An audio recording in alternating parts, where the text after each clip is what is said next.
본문을 통해서 예수 안에서 우리를 향하신 하나님의 뜻이 무엇인가를 살피고자 합니다. 데살로니가 전후서는 바울 사도께서 아직 믿음이 어린 데살로니가 성도들에게 주님 오실 날이 가까우니 주님께서 영광 가운데 다시 오시는 날에 그 영광 앞에 서기 위하여 믿음과 사랑과 소망을 가지고 깨어서 살아라 하는 권면을 하는 내용입니다. 데살로니가 성도들에게는 이미 믿음의 역사와 사랑의 수고와 소망의 인내가 있어서 모든 믿는 자들의 본이 되고 사도의 기쁨과 자랑이 되었지만 환난 중에 흔들리지 않는 믿음이 되기 위해서는 더 믿음에 굳게 서야 하고 또 성도들이 피차간에 더 많이 넘치도록 사랑을 해서 서로가 서로의 마음을 굳건하게 세워줌으로써 주님께서 강림하실 때에 거룩함에 흠이 없게 하라고 명하고 있습니다. 그리고 성도를 향한 하나님의 뜻은 거룩하게 사는 것이다.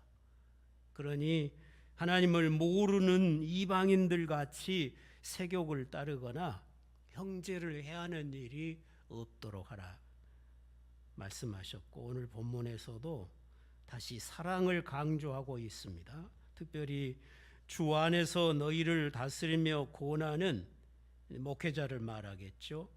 목회자를 어떻게 사랑하며 또 성도들끼리는 어떻게 사랑해야 하며 그리고 교회 밖에 있는 이방인들은 어떻게 사랑해야 하는가를 말씀하고 있습니다. 형제들아 우리가 너희에게 구하노니 너희 가운데서 수고하고 주 안에서 너희를 다스리며 권하는 자들을 너희가 알고 그들의 역사로 말미암아 사랑 안에서 가장 귀히 여기며 너희끼리 화목하라. 또 형제들아 너희를 권면하노니 게으른 자들을 권계하며 마음이 약한 자들을 격려하고 힘이 없는 자들을 붙들어주며 모든 사람에게 오래 참으라. 삼가 누가 누구에게든지 악을 악으로 갚지 말고 서로 대하든지 모든 사람을 대하든지 항상 선을 따르라. 그리스도 예수 안에서 우리를 향하신 아버지의 뜻, 그 아버지의 뜻이 무엇인가 말씀하시는데 우리가 주님께로부터 받은 사랑을 가지고 서로 사랑하라는 것입니다. 우리를 사랑하신 주님의 마음을 우리가 품어야만 주님이 기뻐하시는 뜻을 따라서 서로 사랑하며 살 수 있을 것입니다. 주님의 마음을 품고 서로 사랑하는 것이 깨어있는 삶이 되는 것입니다. 사랑하되 먼저는 말씀으로 너희를 다스리고 권면하는 목회자를 사랑하라 그렇게 말씀하십니다. 목회자의 수고를 알아주고 사랑 안에서 가장 귀히 여기고 화목하라고 말씀하십니다. 그래야만 그 목회자의 수고가 그 성도에게 은혜를 이루기 때문입니다. 갈라디아서에서도 보면 가르침을 받는 자는 가르치는 자와 모든 좋은 것을 함께하라. 목회자를 사랑하지 않는 성도는 그 목회자의 설교와 기도와 그 사역을 통해서 은혜를 받지 못하게 되기 때문입니다. 그래서 목회자는 어떤 성도가 목회자를 사랑하지 아니하면 목회자는 기쁘지 않습니다. 내가 대접을 받지 못해서 안 기쁜 것이 아니라 목회자의 수고가 그 사람에게 유익한 것으로 열매를 맺지 못하기 때문에 목회자는 그 사람을 향해서는 헛수고하는 거잖아요. 그래서 기쁘지가 않는 것입니다. 그래서 모든 목회자들은 모든 성도들이 목회자를 사랑하고 귀히 여기기를 바라고 기도하는 것입니다. 그래야만 그 목회자가 전하는 말씀과 기도가 그의 삶에서 하나님의 크신 은혜들을 이룰 수 있기 때문인 것입니다. 어떤 성도가 목회자인 저를 사랑하지를 않는데 내버려 둬불지, 놔두지, 내가 어쩌겠냐, 내가 그런다면 나도 그 사람 안 사랑한다는 증거죠. 내가 그 사람을 사랑하면 그 사람은 나를 안 사랑해도 그 사람이 나를 사랑할 수 있도록 기도하고 힘을 다하고 권면하고 할 것이에요. 안 사랑한다고, 안 사랑하려면 말지. 네 사랑이 있어야만 내가 사냐, 그런 식이라면 나도 그 사람 안 사랑한다는 증거인 거예요. 자녀가 부모를 안 사랑해도 부모는 끝까지 자녀를 사랑하는 것처럼 목회자 역시 성도를 끝까지 사랑하면서 기도하면서 말씀으로 권면하면서 그의 믿음이, 신앙이 회복되기를 바라는 것입니다. 그러나 부모가 자녀를 위해서 평생을 희생하고도 자녀로부터 사랑을 받지 못한다면 부모로서는 크나큰 아픔과 상처가 될 것입니다. 목회자 역시 마찬가지입니다. 밤낮 수고하고도 성도들로부터 사랑을 받지 못한다면 그건 목회자의 큰 상처이고 아픔일 수밖에 없는 것입니다. 이 세대를 보면 그 교회에서 수십 년을 수고한 목회자를 이제 정년 퇴임할 때가 되면 교회가 내치는 그런 일들을 비일비재하게 보게 돼요. 내 주변에도 그런 일이 지금 많이 일어나고 있어요. 그런 목회자들이 퇴임하고 나서 엄청난 상처 속에서 그 아픔들을 치료받지 못하고 사는 모습들을 곁에서 보게 됩니다. 주께서 정말 탄식하시고 마음 아파할 일이겠죠. 세상에 없는 일이 교회에서 벌어지는 것을 우리가 보게 됩니다. 여러분의 남편이 아내된 여러분을 사랑하지 않는데도 괜찮다고 여기시겠습니까?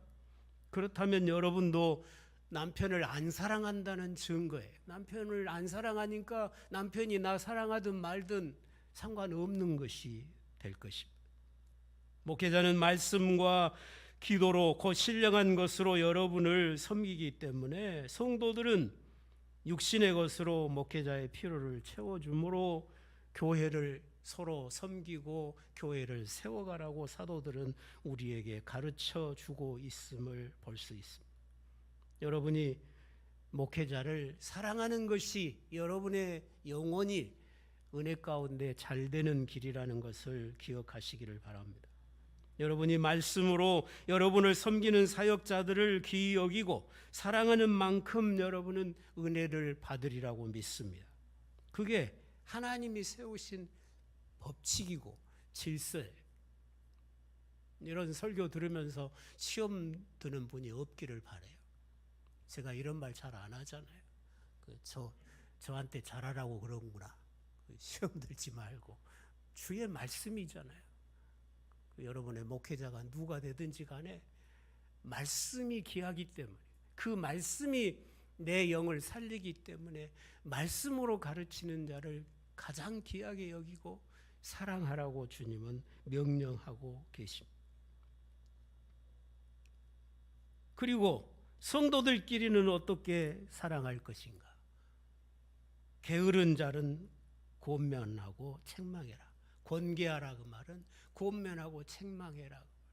이 앞에서 말씀드렸지만 데살로니가 교회에는 게으른 사람들이 있었어요. 네, 주님 금방 오신다고 그러니까 농사지어서 뭐 하냐고. 거두기도 전에 추수하기도 전에 주님 와버리면 헛거 아니냐. 그러니까 그냥 놀고 먹는 거예요. 잘못된 거죠. 그런 사람을 권면하고 책망해라. 바로잡아 주라는 거예요. 마음이 약한 성도는 격려해서 굳세게 해줘라. 힘이 없는 성도는 붙들어 줘라. 그리고 서로가 서로를 향해서 모든 사람을 향해서 오래 참아라. 지금은 부족하지만, 지금은 연약하지만 주의 은혜 가운데서 점점 더 변화되고 성숙하고 더 아름다운 신앙으로 자라갈 줄을 기대하면서, 그렇게 기도하면서 기다려주라는 거예요. 참으면서 기다리라는 것입니다. 교회는 마음이 맞는 사람들끼리 모인 것이 아닙니다. 서로 다른 사람들이 모여서 서로의 짐을 나누어지고 사랑으로 하나를 이루어가는 공동체가 교회입니다. 주께서 우리를 향해서 오래오래 참으신 것처럼 우리도 교회 안에서 서로를 향해서 오래 참을 수 있어야 되고, 형제의 부족과 허물에 대해서도 참으면서 그 부족한 부분을 내가 사랑으로 채워줄 수 있어야 된다. 그래야 교회가 세워져 갈 것입니다. 아이들은 자기 마음에 안 맞으면 돌아서죠. 그러나 성도는 자기 마음에 들지 않는다고 나는 너와 함께 못하겠다고 하면 안 된다는 것입니다. 주님이 만약에 저와 여러분을 향해서 그렇게 하셨다면 우리는 이미 지옥에 있어야 맞아요. 우리가 언제 주님의 마음에 맞는 것이 어디가 있었습니까? 온통 다 죄뿐 아니었습니까? 그런데도 주님은 우리를 향하여 오래 참으시고 우리의 죄와 허물을 자신이 다 담당해 주셨잖아요. 그런 사랑, 주님이 우리에게 입혀주신 그 사랑으로 서로가 허물을 덮어주고 그 부족을 사랑으로 채워주는 것이 성경이 말하는 사랑이고, 그것이 교회를 서로 섬기는 길이라고 말씀하고 있습니다. 주님께서 오셔서 끊임없는 사랑으로 우리를 사랑하신 것처럼 우리도 서로 믿음의 형제들끼리 사랑하면서 서로를 위해서 사랑의 수고를 다하는 그런 신앙, 그게 우리를 향하신 하나님 아버지의 뜻이라고 말씀하고 있습니다. 그리고 이방인들을 향해서는 어떻게 할 것이냐? 삼가 누가 누구에게든지 악으로 악을 갚지 말게 하고 서로 대하든지 모든 사람을 대하든지 항상 선을 따르라. 형제들끼리는 서로 사랑해야 될 것이 두말할 필요도 없지만 이방인에게도 악을 행하지 말라는 거예요. 이방인들은 교회를 박해하잖아요. 믿는 자들을 박해합니다. 우리의 신앙을 방해해요. 그러지만 그 악한 자들의 악을 핑계로 해서 너희도 악을 행하는 자가 되지 마라고 말씀하십니다. 우리는 선을 행함으로 우리의 안에 거하시는 하나님을 끝까지 드러내며 살도록 부름을 받았기 때문인 것입니다. 구약시대 같으면 악한 자들은 정죄하고 저주하고 돌로 쳐서 죽였습니다. 그러나 신약시대는 하나님께서 죄인들을 위하여 자기 아들을 주셔서 우리를 사랑하시고 그 사랑으로 우리의 모든 악을 이기시고 우리를 이제는 선을 행하는 자로 바꿔주셨습니다. 그러니 너희도 선으로 악을 이기라고 말씀합니다. 악과 타협하라, 악에게 져줘라, 그 말이 아니죠. 악을 이겨라. 악을 이겨야 성도지, 악을 이기지 못하면 불신자하고 똑같잖아요. 악을 이기되 악으로 이기지 말고 선으로 이겨라. 그래야 선하신 하나님이 드러나질 것이 아니겠습니까? 그러면 우리가 어떻게 해야 목회자를 사랑하고 성도들끼리 사랑하고 이방인까지 사랑할 수 있을까? 어떻게 해야 우리가 악한 자를 선으로 이길 수 있을까? 그 다음에 답이 나오고 있습니다. 항상 기뻐하라. 쉬지 말고 기도하라. 범사에 감사해라. 항상 기뻐하고 쉬지 않고 기도하고 범사에 감사하는 신앙이라야 마땅히 사랑할 자들을 사랑하고 악한 자를 선으로 이길 수 있음을 말씀하고 있는 것입니다. 우리에게 기쁨이 없으면 어떻게 사랑합니까? 기쁨이 없는데 어떻게 연약한 자들을 격려하고 위로해주고 붙들어줄 수 있겠습니까? 내가 기도하지 않는데 어떻게 주님의 마음을 품고 사랑할 수 없는 자까지 사랑할 수 있겠습니까? 감사가 없는 사람이 목회자를 사랑하고 다른 성도들을 사랑으로 섬기고 이방인을 사랑할 수 있겠습니까? 안 되는 거예요. 항상 기뻐하고 쉬지 않고 기도하고 범사에 감사하는 신앙이어야 아버지의 뜻을 이루면서 살 수 있다고 하는 말씀입니다. 그러면 어떻게 우리가 항상 기뻐할 수 있을 것인가? 힘들고 어려운 일이 우리 앞에 가득할 때 우리는 어떻게 감사할 수 있을 것인가? 하나님 앞에 깨어 있을 때만 가능한 거예요. 내가 하나님 앞에 깨어 있지 못하면 기쁨을 잃습니다. 감사를 잃어버려요.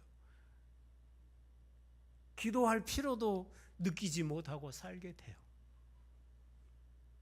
우리는 선하신 하나님을 믿고 하나님이 지금까지 우리에게 주신 은혜가 얼마나 큰가, 우리가 받은 구원이 얼마나 위대한가, 그걸 늘 생각하면서 내 상황이, 내 형편이 많이 힘들고 어려워도 주께서 나를 위하여 행하신 모든 은혜의 일들을 항상 기억하면서 기뻐할 수 있어야 되고 범사에 감사할 수 있어야 된다는 것입니다. 그게 깨어 있는 것입니다. 하나님께서는 자기 아들의 십자가의 사랑으로 우리의 원수된 것을 제거하시고 영광스러운 하나님의 자녀가 되게 해주셨습니다. 우리가 영생과 영원한 하나님의 나라를 기업으로 받았습니다. 우리가 사는 날 동안 만나는 모든 일들은 우리를 사랑하시는 하나님의 손길이죠. 나를 하나님의 사랑스러운 자녀로, 아들의 형상으로 흠없이 빚어가기 위한 하나님의 손길이 우리가 만나는 모든 일이에요. 좋은 일만 손길인 게 아니고 우리가 만나는 어려운 일도 하나님의 사랑의 손길임을 믿으시기 바랍니다. 그 믿음이 있으면 기뻐할 수 있어요. 어려워도 기뻐할 수 있습니다. 어려워도 감사할 수 있습니다. 아무리 어려워도 기도를 놓치지 않고 주님과 생명의 교제를 나누어 갈 수가 있는 것입니다. 하나님을 향한 우리의 사랑의 고백은 찬송이요 감사가 아니겠습니까? 나의 나된 것이 모두가 다 하나님의 은혜요, 우리는 단 한순간도 하나님의 은혜를 떠나서는 살 수 없으니 쉬지 않고 기도할 수밖에 없지 않겠습니까? 단 한순간도 나를 향한 하나님의 은혜가 멈춰서는 안 되는 것처럼 하나님을 향한 우리의 기도도 멈춰서는 안 된다는 거예요. 다음 주에 더 이 본문을 가지고 더 자세히 설교를 하려고 지금 준비 중인데, 우리에게 항상 기뻐하라, 쉬지 말고 기도하라, 범사에 감사하라고 명령하신 것은 우리가 이 세 가지를 지킬 수 있도록, 이렇게 살 수 있도록 이미 하나님이 우리에게 그런 여건을 만들어 주셨다는 거예요. 구약 백성은 먹을 것만 없어도 감사를 잃고 불평하고 원망하고 하나님 대적하잖아요. 그러나 신약 백성은 안 그래요. 세상에 있는 것이 다 사라져도 우리는 하늘에 있는 영원한 기업과 영광 때문에 찬송하고 기뻐할 수 있게 됐어요. 구약의 백성은 제사장이 성소에서 향을 피우는 시간에, 아침과 저녁 시간에, 번제단에서 상번제를 드리는 그 시간에 시간을 정해놓고 하나님 앞에 기도했죠. 예수님 당시에도 보면 하루에 3번 시간 정해놓고 그 시간에 기도하는 것을 보게 되죠. 그런데 우리는 그런 시대를 살고 있지를 않아요. 주님의 구속으로 인하여 하나님의 은혜의 보좌의 앞까지 하늘 문이 활짝 열려 있어요. 하나님과 교제의 문이 활짝 열려 있어요. 언제 어디서든지 우리는 기도할 수 있고 하나님과 생명의 교통을 나누며 살 수 있는 그런 은혜가 임한 거예요. 그래서 쉬지 않고 기도할 수 있어요. 하늘의 영원한 영광의 기업을 얻었기 때문에 이 세상 것 사라져도 감사할 수 있어요. 범사에 감사하며 살아갈 수 있게 된 것입니다. 그러니 항상 기뻐하고 쉬지 않고 기도하고 범사에 감사하며 마땅히 사랑할 자를 사랑하고 사는 것이 우리를 향하신 하나님의 뜻이라고 말씀하고 있는 거예요. 내가 이렇게 너희들을 구원해 주었으니까 이렇게 살아라. 당연히 그게 아버지의 뜻 아니겠습니까? 여러분이 하나님의 자녀라면 하나님 아버지의 뜻을 따라 살아가시기를 바랍니다. 아버지의 뜻대로 살지도 않으면서 나는 하나님의 자녀라고, 하나님이 나의 아버지라고 억지 부려봐야 소용없어요. 내가 사랑스러운 자녀답게 살아야 될 것입니다. 그리고 성령을 소멸하지 말고, 애언을 멸시하지 말고, 범사에 헤아려 좋은 것을 취하고 악은 모든 모양이라도 버리라. 우리에게 성령을 선물로 주셨습니다. 그 성령은 우리 안에 소원을 두고 행하십니다. 성령이 우리 안에서 우리 마음을 충동질하고 감화하고 감동시켜서 아버지의 뜻으로 이끌어가고 계십니다. 그런 성령의 역사를 소멸하지 말아요. 무시하지 마라. 그럼 성령이 탄식할 거 아니겠습니까? 슬퍼하시지 않겠습니까? 그 다음에 애언을 멸시하지 마라 그랬어요. 여기 애언은 남의 장래를 점쳐주는 것을 말하지 않아요. 성경은 우리의 장래를 감추는 것이 하나님의 영광이라 그랬어요. 여기서 말하는 애언은 성경이 완성되기 전에 사도들이 전한 예수 그리스도의 복음을 애언이라고 그랬습니다. 성경이 완성되기 전에, 그러니까 사도들이 전해준 복음이 오늘 본문이 말하는 예언의 말씀이에요. 그러니 성령의 뜻에 맞추어서 살고 하나님의 사도들이 우리에게 전해준 복음의 말씀을 따라서 살아라, 그런 말씀이죠.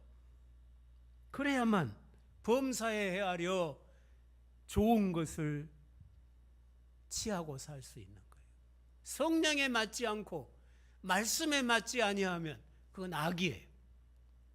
그것이 무엇이든지 다 악한 것이에요.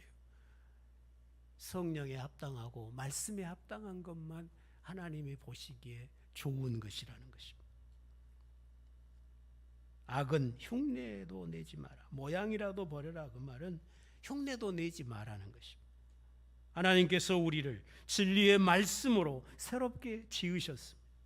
말씀을 멸시하는 자는 하나님을 멸시하는 자입니다. 말씀 앞에 서는 것이 하나님 앞에 서는 것입니다. 우리가 하나님의 말씀을, 하나님을 경외함으로 기쁘게 받고 그 말씀대로 순종하는 일에 온 힘을 다해야 할 것입니다. 그래야 악을 이기고, 그래야 하나님의 거룩함에 참여할 수 있기 때문입니다.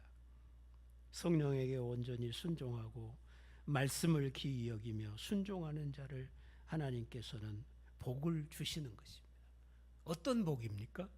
평강의 하나님이 친히 너희를 온전하게 거룩하게 하시고 또 너희의 온 영과 혼과 몸이 우리 주 예수 그리스도께서 강림하실 때에 흠없게 보존되기를 원하노라. 그게 최고의 복이죠. 너희를 부르시는 이는 미쁘시니 그가 또한 이루시리라. 평강의 하나님이 친히 함께 하시고 온전히 거룩하게 하시고 우리의 영혼도 우리의 몸도 주 예수님 다시 오시는 날까지 온전히 보존되게 하시는 그 복, 그 은혜가 가장 크고 위대한 복인 것입니다. 이 복을 누리기 위해서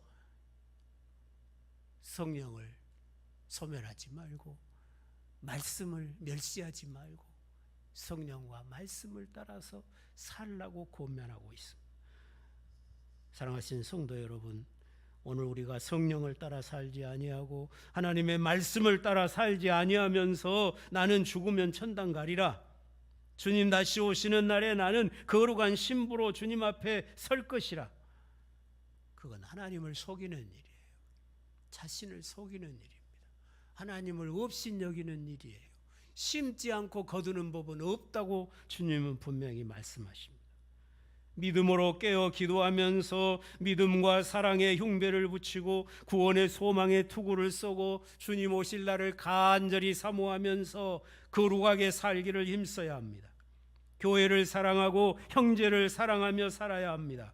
그래야 주님 오셔서 심판하실 때 오른편에 있는 양과 같이 될 거 아니겠습니까?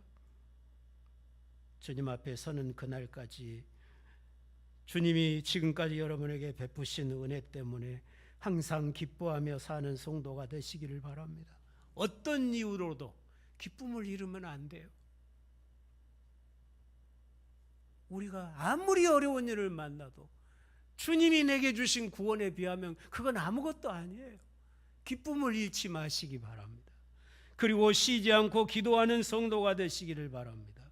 모든 일에 하나님께 감사하실 수 있기를 바랍니다. 감사로 바꾸면 여러분의 탄식과 근심과 염려를 감사로 바꾸면 하나님이 일하시게 돼 있어요. 하나님이 그 일에 개입하게 돼 있어요. 불평하고 원망하는 것은 그 일에서 하나님을 몰아내는 거예요. 하나님이 간섭하지 못하도록 몰아내는 것과 같은 거예요. 하나님은 우리의 모든 삶을 책임지시고 이끄시기를 원하십니다. 그러므로 범사에 감사하는, 감사가 마르지 않는, 오늘 새벽에도 그런 말씀을 나누었는데 사람이 감사를 잃기 시작하면 그때부터 삐뚤어져요. 로마서 1장에서 그렇게 말씀해요. 하나님을 알면서도 하나님을 영화롭게 하지 않고 감사치 아니하는 자에게서 모든 죄가 다 시작이 돼요. 여러분이 하나님 앞에 감사를 잃었으면 여러분의 영혼이 지금 위험에 빠져 있다는 신호인 거예요. 하나님의 놀라운 은혜들이 항상 내 마음에서 감사가 되고 찬송이 되고 기쁨이 되는 그런 신앙으로 여러분의 신앙을 잘 지켜가시기를 바랍니다. 그래야 주님이 맡기신 사명을 감당할 수 있어요. 그래야 사랑할 자를 사랑할 수 있어요. 그래야 저 세상을, 이웃을 사랑하면서 그리스도의 덕을 나타내고 복음을 전하며 살 수가 있는 것입니다. 여러분이 항상 기뻐하고 쉬지 않고 기도하고 범사에 감사하면서 그리스도 예수 안에서 여러분을 향하신 하나님 아버지의 뜻을 매일매일 순종하고 살아가는 그런 복된 성도들이 되어서 주님 오시는 날까지 여러분의 몸도 여러분의 영도 흠없이 보존되는 그런 복을 누리시기를 주의 이름으로 축원합니다. 기도하시겠습니다. 아버지 하나님, 감사합니다. 우리가 받은 은혜가 얼마나 크고 놀라운 은혜인가를 말씀을 통해서 우리가 다시 한번 나누었습니다. 항상 기뻐할 수 있도록, 쉬지 않고 기도하며 살 수 있도록, 범사에 감사하며 살 수 있도록 우리를 존귀하게 지으셨사오니 그런 영화로운 구원을 우리에게 입혀 주셨사오니 세상에서 우리가 어떤 시험과 고난과 환난을 만나도 주님 주신 이 기쁨 잃어버리지 않게 하옵소서. 우리 앞에 활짝 열려 있는 그 은혜의 보좌로 나아가는 그 길이 막히지 않게 하시고 우리의 기도가 시임이 없게 하여 주옵소서. 감사를 잃어버리고 사는 그런 성도가 되지 않게 하옵소서. 모든 일에 감사하면서 감사함으로 주 앞에 내 삶을 기꺼이 드리고 헌신하며 감사하면서 사랑하는 성도들을 사랑으로 섬기고 또 이웃을 섬길 수 있는 그런 믿음이 되게 하여 주시옵소서. 그래서 그리스도 강림하실 때에 영혼도 몸도 흠 없는 자로 거룩하게 설 수 있는 복된 성도들이 다 되게 하여 주시옵소서. 예수님의 이름으로 기도드리옵나이다. 아멘.